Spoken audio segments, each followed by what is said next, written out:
Ramadan Moubarak. Croissant de lune étincelle qu'Allah remplisse ta maison de paix. Qu'il apaise ton cœur. Qu'il pardonne tes fautes passées, et illumine tes jours à venir. Point 1. Le silence avant l'aube. Le monde dort encore. La nuit est épaisse. Pas un bruit dans les rues. Les lampadaires diffusent une lumière pâle, comme si même la ville jeûnait de mouvement. Le temps semble suspendu. C'est le deuxième jour du Ramadan. L'excitation du premier jour s'est dissipée. Les messages Ramadan Mubarak se sont tus. Les tables pleines, les sourires, les grandes intentions. Tout est déjà plus calme, plus intime, plus vrai. Et c'est précisément à ce moment-là qu'Allah regarde ton cœur. Pas quand tout le monde te voit jeûner. Pas quand tu publies des rappels. Mais maintenant, dans ce silence que personne ne remarque. Tu ouvres les yeux. Il est peut-être 4 heures du matin. Ton corps est lourd. Tes paupières brûlent. Ton lit t'appelle. Et une petite voix murmure, « Rendors-toi, tu es fatigué. » Mais une autre voix, plus douce, plus profonde, chuchote, « Lève-toi. Allah t'attend. » Alors tu marches dans l'obscurité. Le sol est froid sous tes pieds. Tu bois un peu d'eau. Tu regardes le ciel noir derrière la fenêtre. Et soudain, tu te sens seul. Terriblement seul. Mais pas abandonné. Juste, seul avec ton Créateur. Allah dit dans le Coran. Et à l'aube, ils imploraient le pardon. Sourate Adh Dariya 51, 18. Regarde cette image. Pendant que le monde rêve, certains cœurs se réveillent pour demander pardon. Et si ce verset parlait de toi? Et si Allah t'avait réveillé aujourd'hui, pas par hasard, mais parce qu'il voulait t'entendre? Pas tes grandes invocations compliquées. Juste ta voix fragile. Tes mots maladroits. Tes soupirs. Car parfois, le plus beau dhikr, c'est un cœur brisé qui murmure « Ya Allah, j'ai besoin de toi. » Dis-moi, quand as-tu pleuré pour la dernière fois dans le noir, sans que personne ne sache? Quand as-tu parlé à Allah comme on parle à un ami intime, sans formule, sans masque? On croit que la spiritualité est spectaculaire. Mais elle commence souvent comme ça.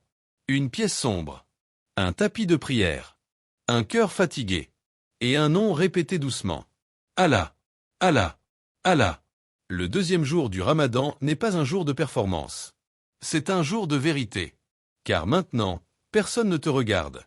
Tu ne jeûnes plus pour l'habitude. Tu jeûnes pour lui. Et dans ce silence avant l'aube, avant même que le fajr ne colore le ciel, ton âme attend quelque chose.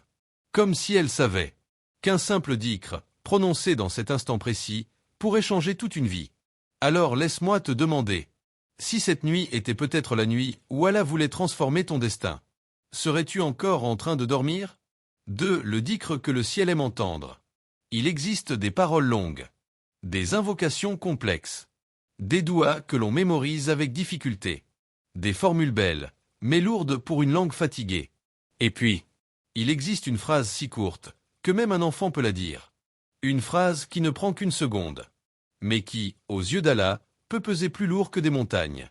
Étrange, non? Nous pensons que ce qui est puissant doit être compliqué. Alors qu'Allah aime la simplicité sincère. Un jour, le prophète Muhammad, paix et salut sur lui, prit la main d'un compagnon et lui dit avec tendresse: « Ne vais-je pas t'indiquer un trésor parmi les trésors du paradis? Un trésor. Pas une simple récompense. Pas une bonne action. Un trésor. Quelque chose de caché. De rare. De précieux. » Puis il dit: « La hawla wa la quwwata illa billah. Il n'y a de force ni de puissance qu'en Allah. » Répète-la lentement. La hawla wa la quwwata illa billah. Tu sens? Cette phrase détruit quelque chose en toi. Elle brise l'illusion que tu contrôles ta vie. Car au fond, regarde-toi. Tu planifies, mais tout change. Tu économises, mais tout peut disparaître. Tu aimes, mais tout peut s'éloigner. Nous vivons dans une illusion de contrôle. Et cette illusion nous épuise. Stress, anxiété, peur de l'avenir. Parce que nous portons un poids qu'Allah ne nous a jamais demandé de porter. Alors ce dhikr vient comme une libération.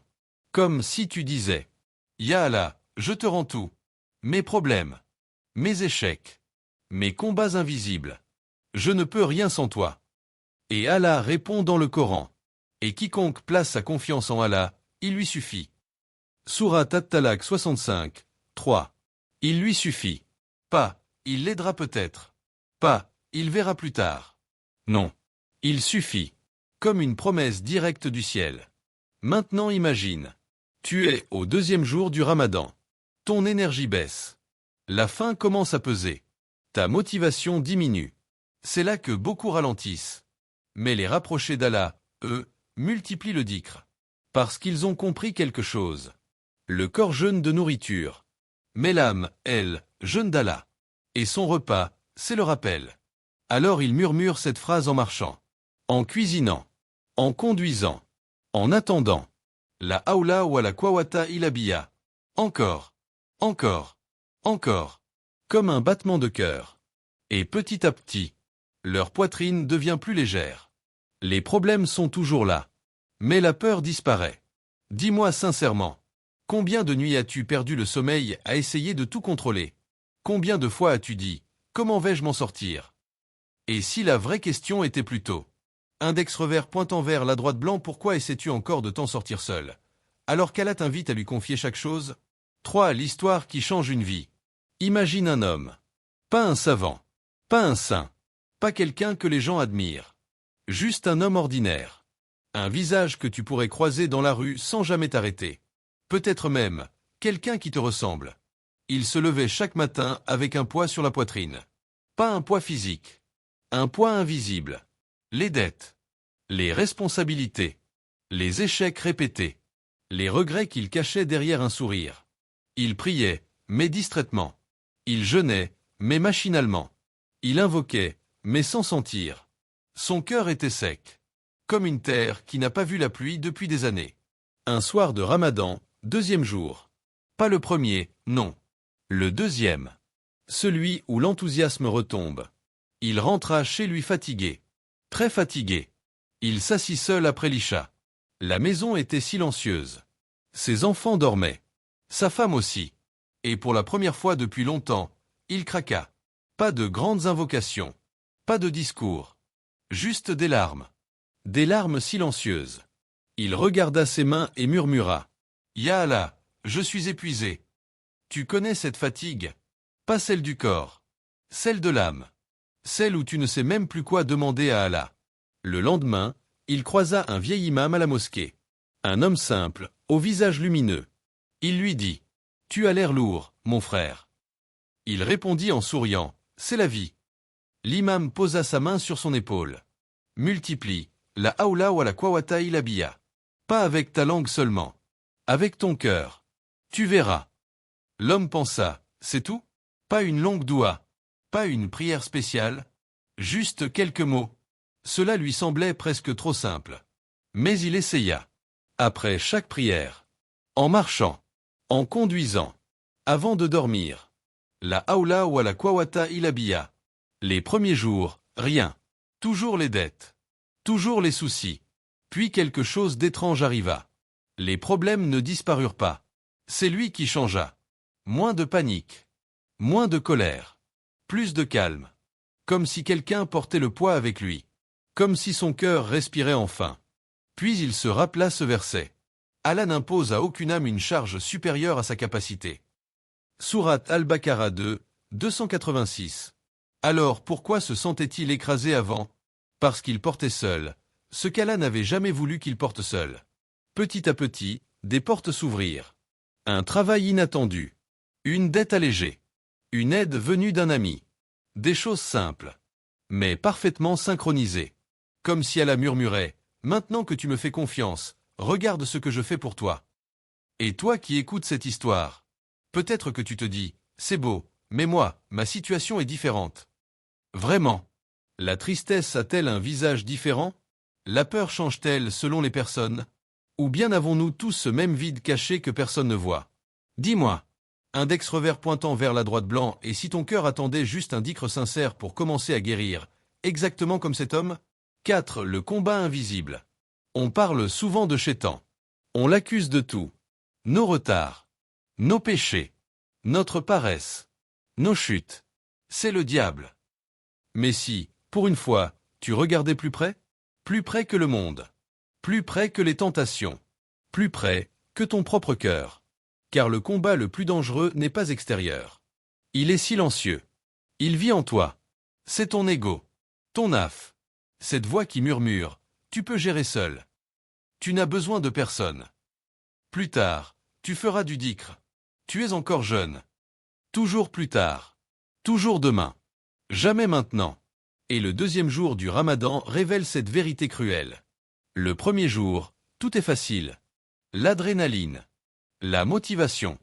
Les grandes promesses. Mais le deuxième jour, la faim est réelle. La fatigue est réelle. La foi, elle aussi, devient réelle. Plus de spectacles.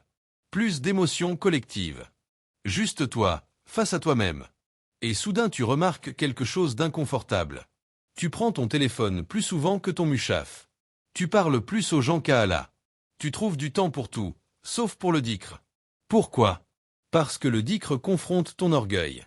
Dire la haoula wa la quwwata illa billah. C'est admettre. Je ne contrôle rien. Je ne suis pas fort. Je ne suis pas autosuffisant. Et ton ego déteste ça. Il préfère l'illusion du contrôle. Même si cette illusion te détruit. Regarde ton stress. Tes insomnies. Tes pensées qui tournent la nuit. Si tu contrôlais vraiment ta vie, serais-tu si inquiet? Allah dit dans le Coran. Ô homme, vous êtes les indigents ayant besoin d'Allah, et Allah est le suffisant à lui-même, le digne de louange. Sourate Fatir 35, 15. Indigent. Pauvre. Dépendant. Ce verset écrase l'ego. Il nous rappelle une vérité que nous fuyons. Tu respires par sa permission. Ton cœur bat par sa permission. Même ta capacité à l'adorer vient de lui. Alors pourquoi cette fierté? Pourquoi cette résistance à prononcer son nom? Pourquoi ce retard constant du dhikr? Dis-toi la vérité. Combien de fois aujourd'hui as-tu répété le nom d'Allah, consciemment? Pas machinalement.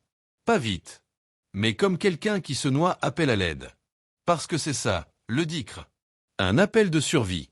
Et peut-être que ton âme est plus proche de la noyade que tu ne l'imagines. Le deuxième jour du Ramadan est un miroir brutal. Il ne montre pas qui tu prétends être. Il montre qui tu es quand personne ne regarde. Quand personne ne te félicite. Quand personne ne te rappelle Allah. Seulement toi. Ton cœur. Ton Seigneur. Et ce choix silencieux. Ignorer, ou répéter son nom. Dis-moi honnêtement. Si Allah retirait sa protection une seule seconde, si ton cœur cessait de battre une seule seconde, si ton souffle s'arrêtait maintenant, index revers pointant vers la droite blanc, qu'est-ce que ton orgueil pourrait vraiment faire pour te sauver? 5. L'instant du changement. Style, lumineux, intime, crescendo émotionnel comme une prière murmurée, atmosphère douce, lente élévation spirituelle, appel intérieur plutôt qu'un ordre. La nuit est revenue. Plus calme que la veille. Plus profonde. Comme si le monde entier retenait son souffle. Les lumières s'éteignent une à une dans les maisons. Les conversations cessent. Les téléphones se taisent. Et sans t'en rendre compte, tu te retrouves seul. Vraiment seul. Pas cette solitude lourde qui oppresse. Non. Une solitude choisie. Une solitude sacrée. Celle où il n'y a plus que toi, et Allah. Le deuxième jour du Ramadan touche à sa fin. Peut-être que ta journée n'a pas été parfaite. Tu t'es impatienté. Tu as perdu du temps. Tu n'as pas lu autant de Coran que prévu. Tu te dis, je ferai mieux demain. Mais si demain n'était pas garanti, et si ce soir était le moment exact qu'Allah attendait de toi depuis des années, tu t'assois sur ton tapis. La pièce est sombre. Juste une petite lumière traverse la fenêtre. Tu entends ton propre souffle. Ton cœur bat plus fort que d'habitude. Et soudain, tu réalises quelque chose d'étrange. Toute la journée, tu as parlé à tout le monde. Mais tu n'as presque pas parlé à lui. Alors tu fermes les yeux. Et tu laisses tomber les apparences. Pas de grande formule. Pas de voix parfaite. Juste toi. Fragile. Fatigué. Humain. Et ta langue murmure. La haoula wa la quwwata illa billah. Doucement. Encore. La haoula wa la quwwata illa billah. Quelque chose change. Pas autour de toi. En toi. Comme si ton cœur posait enfin un sac trop lourd. Comme si tu disais. Ya Allah, je te rends tout, je n'ai plus la force de lutter seul. Et Allah dit. Rappelez-moi, je me rappellerai de vous. Remerciez-moi et ne soyez pas ingrats. Sourate Al-Baqarah 2, 152. Arrête-toi un instant. Comprends ce verset. Le roi des cieux et de la terre se souvient de toi. Toi. Avec tes fautes. Tes retards. Tes incohérences. Malgré tout cela, il t'invite à le rappeler. Comme une porte toujours ouverte. comme une mère qui ne repousse jamais son enfant. Et peut-être que, pendant que tu répètes ce dhikr, les anges écrivent chaque lettre, chaque soupir, chaque larme discrète. Peut-être que ton nom est mentionné dans les cieux sans que tu le saches. Peut-être que cette simple nuit vaut plus que des années d'adoration distraite. Dis-moi, si Allah descend au ciel le plus bas durant la nuit en disant « Qui m'invoque pour que je lui réponde? Qui me demande pour que je lui donne ?»